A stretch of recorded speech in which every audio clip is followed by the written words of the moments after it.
Welcome to Luca is a Billionaire, where the only thing I invest in is your answers. You start by making sure power and software aren't the problem. Plug both AirPods and the case in, charge to at least 50%, and keep your iPhone nearby. Once done, unlock the iPhone, open Settings, go to Bluetooth, and tap the info icon next to your AirPods Pro to confirm firmware and connection. If an update is available, install it.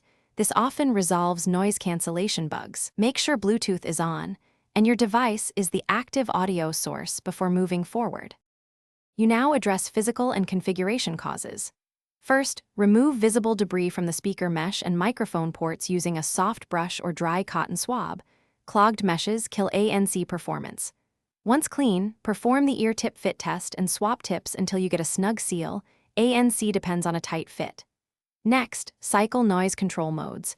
Switch to transparency, then off, then back to active noise cancellation. This forces the firmware to redetect ambient sound and can restore correct behavior. You finish by resetting and repairing to clear deeper faults.